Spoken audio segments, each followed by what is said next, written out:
Hi, hello, and welcome back to the Lunar Womb Portal, a sacred space for women to journey through womb wisdom, cyclical living, moon magic, herbal medicine, and feminine remembrance. Here, we reconnect with the body's rhythms, honor the wisdom of the cycles of our womb, nature, and the moon, while remembering the power that has always lived within us. I'm Luna Rhiannon, your guide through the portal, and each week we'll journey through the intersections of women's health, spirituality, and the sacred feminine. So light a candle, grab your tea, and settle in. The portal is open. Hello, hello. Welcome back. I'm so excited for this episode. This is coming out on the full moon in Capricorn. This is the final full moon before my 30th birthday.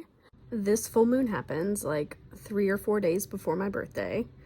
I'm a Capricorn rising, so this is a very significant full moon for me. Every time we have a full moon in Capricorn is significant because it's always around my birthday. A couple years ago, it happened on my birthday. I'm an Aquarius moon, so I was born a couple of days after the full moon, so I was born with the waning moon, and something just feels really significant about this full moon in Capricorn in particular. Every full moon is a harvest of a new moon, so we're looking back to the winter solstice and looking at the new moon in Capricorn. What seeds did we plant? What intentions did we set? What goals were we looking at achieving? And how is that coming to fruition now?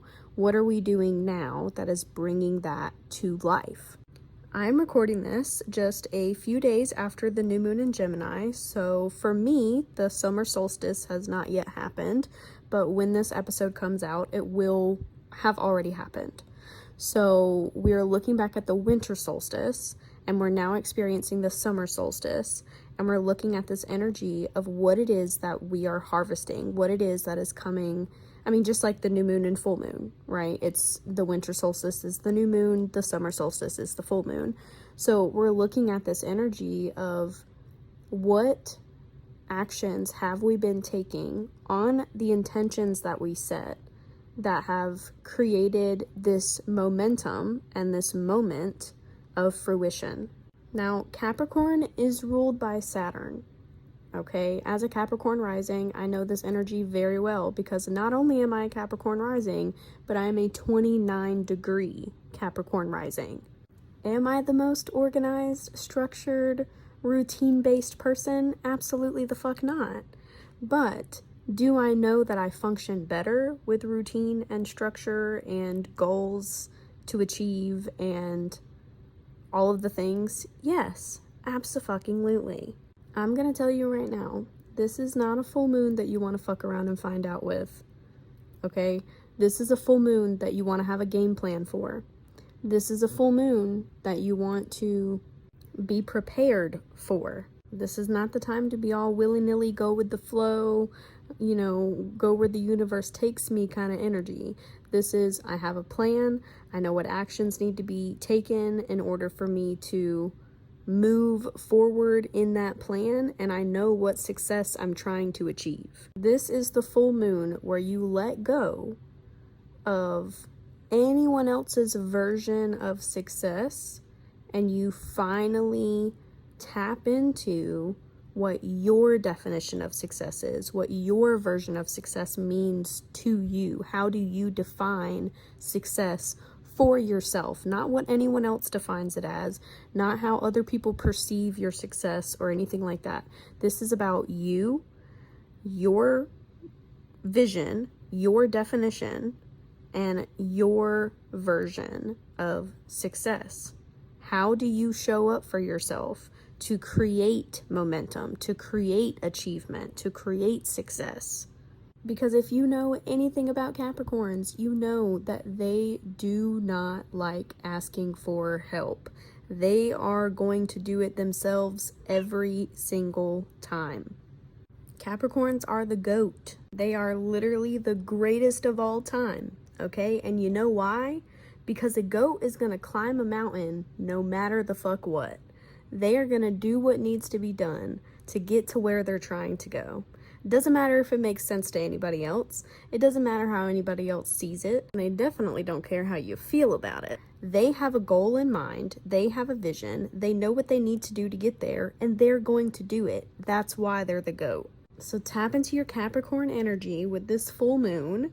Look back at the goals you set with the new moon in Capricorn, with the winter solstice, what seeds you planted, what intentions you set, what goals you had, what things you wanted to achieve. Look at how far you've gotten towards those things or how far away you are from them, and make a game plan based on that.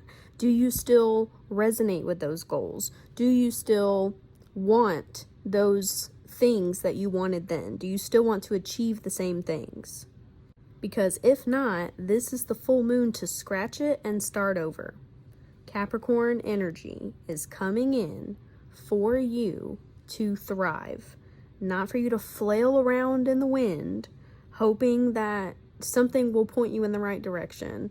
This is all about the sacrifices that you are willing to make for your own success.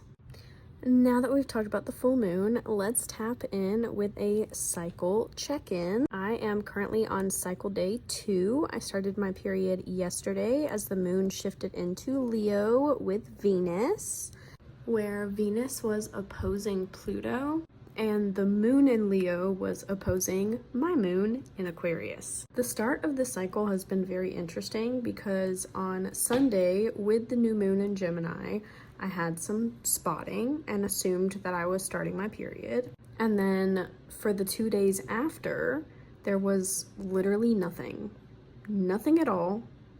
And while I was a little bit like, okay, where are you? Like, because I chart my cycle and I understood when I ovulated in the cycle, my period showed up right on time. I had a 30-day cycle.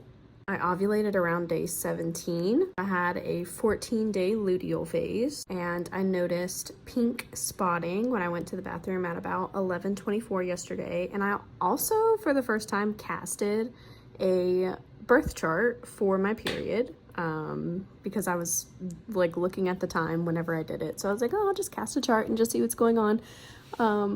Leo rising, Leo moon. Hello. Talk about a cycle of confidence, okay? Expression, romance, love, all of the fun things, okay? This is the sun. This is a sun cycle.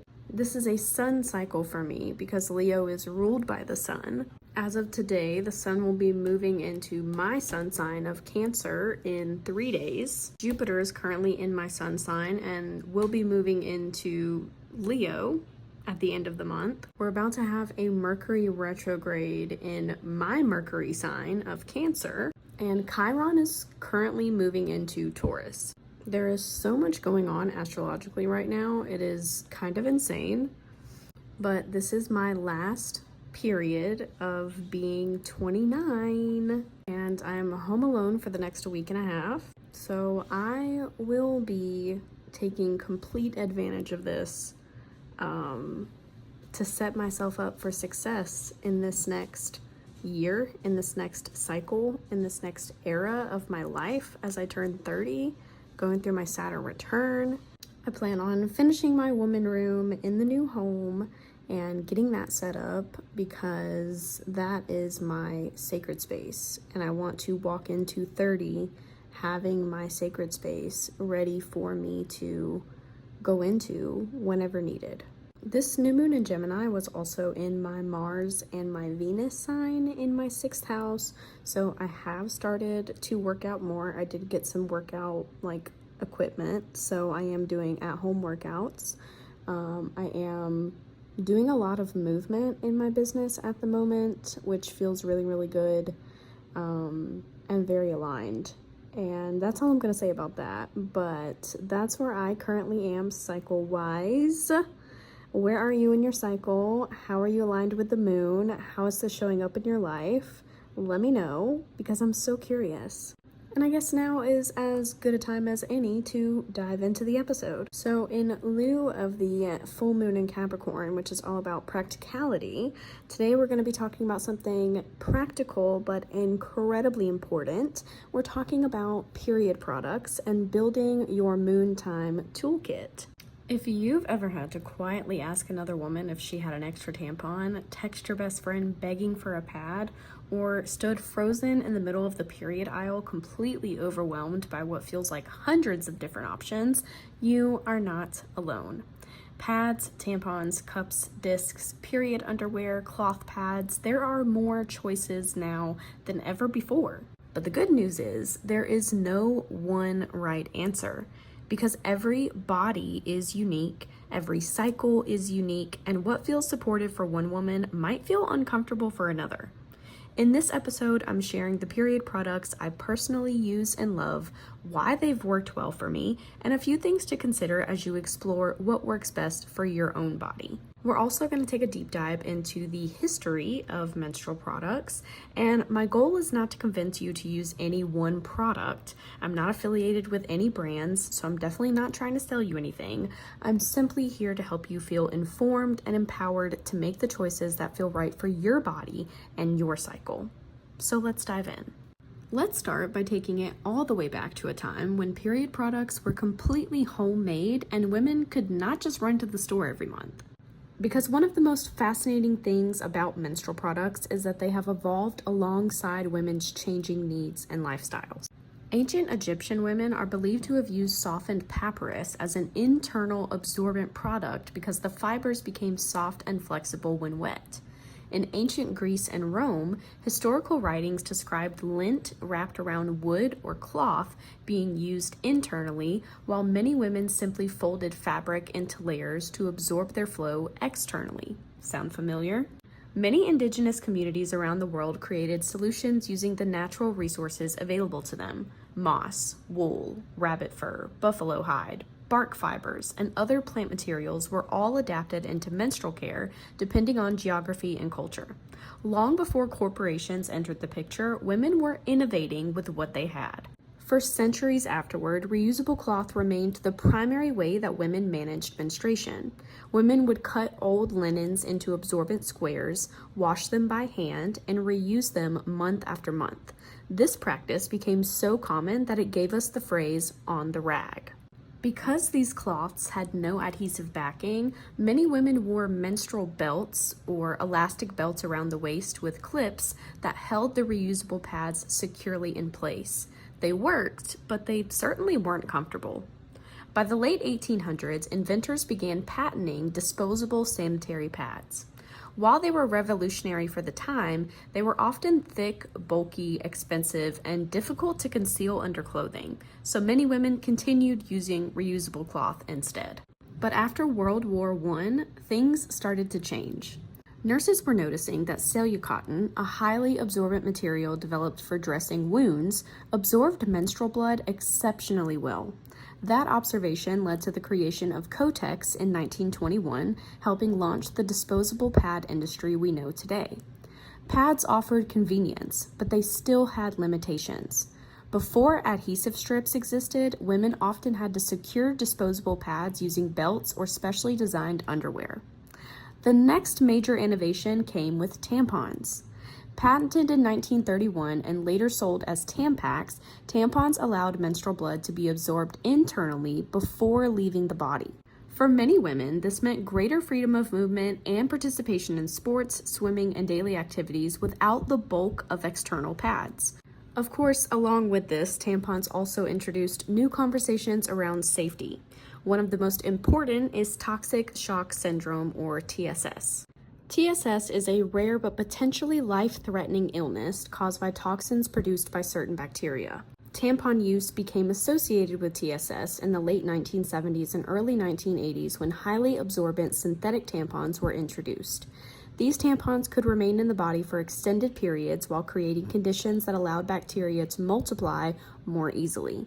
After numerous cases and several deaths, manufacturers changed materials and absorbency standards, and public education around changing tampons regularly became much more widespread.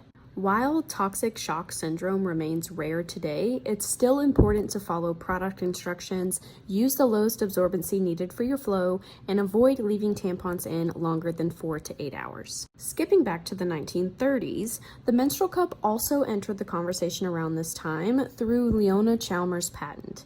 However, the menstrual cup was decades ahead of its time. Most women simply weren't comfortable with internal reusable products yet, and disposable products dominated the market. Fast forward to today, and menstrual cups have experienced an incredible resurgence. Unlike tampons, which absorb menstrual fluid, cups collect it. This means they often hold significantly more fluid than a tampon and can typically be worn for longer before needing to be emptied.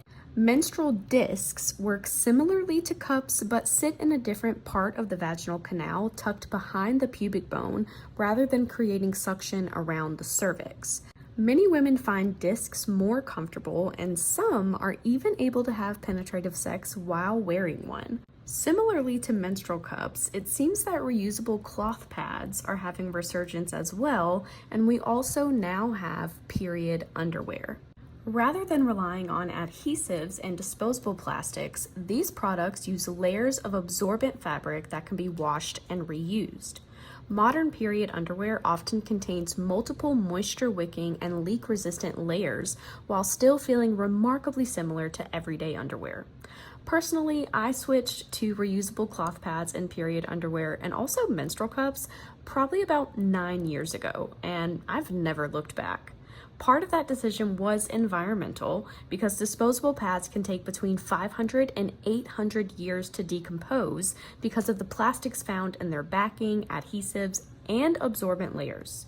Plastic tampon applicators can also remain in the environment for centuries, and many tampons contain synthetic materials that slow decomposition as well. By comparison, one menstrual cup can last up to 10 years with proper care, and quality cloth pads and period underwear may last for many years before needing replacement. Another reason I love reusable products is the connection they've given me to my own cycle. When your menstrual blood disappears immediately into a highly absorbent product, it can be easy to never really observe it, but your period can tell you so much about your overall health. The color, consistency, volume, presence of clots or not, and changes from cycle to cycle can all provide clues about what's happening in your body. That's one reason I often call the menstrual cycle a monthly report card. And while we're talking about observing your body, I also want to mention free bleeding. Free bleeding simply means choosing not to use a menstrual product and allowing menstrual blood to flow naturally. Some women free bleed only when they're at home or sleeping. Others may free bleed into specially designed clothing or towels. For some, it's an act of body awareness. For others, it's political activism. And for some, it simply just feels more comfortable. Like every other option we've discussed today, it's a personal choice, and there is no right or wrong way to experience your period. Another reason that I use and highly recommend reusable options is because it saves so much money and also environmental waste. You're making a one-time purchase that is lasting you up to 10 years. You never have to run to the store if you run out of period products. You never have to get your period and wonder if you're going to have enough period products. You're not getting surprised by your period and not having nothing on hand. It's something that you always have on hand there, available to you, and also fights the patriarchy on what's called the pink tax. Historically, many period products were taxed as luxury or non-essential items, despite menstruation being an unavoidable biological function. Although many governments have begun removing these taxes, affordability remains a challenge, and menstrual equity is still an ongoing conversation around the world. This brings me to another very important part of this conversation: access. For many of us, deciding between pads, tampons, cups, or period underwear is exactly that, a choice. But for millions of women and girls around the world, there is no choice at all. This is known as period poverty, the inability to consistently access menstrual products, education, sanitation facilities, or even healthcare needed to manage menstruation safely and with dignity. Some girls miss school because they can't afford pads. Other women miss work. Some resort to using socks, newspaper, toilet paper, or old fabric because they simply have no other option. They're forced to use whatever they can find just to get through the day, and that reality should never be normal. If today's episode inspires you to do one thing, let it be this. Be the girl or the woman who carries extras. Keep a few pads or tampons in your purse, toss some in your glove compartment, leave a small basket in your guest bathroom, pack a few in your daughter's backpack or your office desk. Because one day another woman may whisper, "Do you have a tampon?" or "Do you have a pad?" And instead of panic or embarrassment, she'll find kindness. You can also support organizations that are actively working to end period poverty by donating products, volunteering, or making a financial contribution. Two wonderful organizations doing this work are Period, a nonprofit focused on menstrual equity through advocacy, education, and product distribution, and the Alliance for Period Supplies, which helps distribute menstrual products through a nationwide network of community programs. I will be linking both of these below in the description. At the end of the day, periods are not a luxury. They're not a choice. They are a normal biological function experienced by billions of women throughout history. And every woman deserves to experience their cycle with dignity. And though there are many, many different menstrual products out there, there is no perfect menstrual product. There is no one size fits all. There's only the product that best supports your body, your comfort, your lifestyle, and your values. This episode is not about convincing you to switch to reusable products or telling you that one option is superior to another. It's about giving you information so you can make informed choices about your cycle, your health, and your body. As for me, I'm a period underwear, cloth pad, and menstrual cup girly through and through, and I'd love to know, which period products do you swear by? Tell me in the comments and leave a review. Thank you so much for stepping through the portal with me again today. If this episode resonated with you, share it with a sister, leave a review, or tag me online so we can continue growing this community of cyclical conscious women that the earth needs now. The portal is always open for us when we drop into our wombs and connect with our hearts. Until next time, honor your rhythms, trust your body, and stay connected to the wisdom within. We'll talk soon.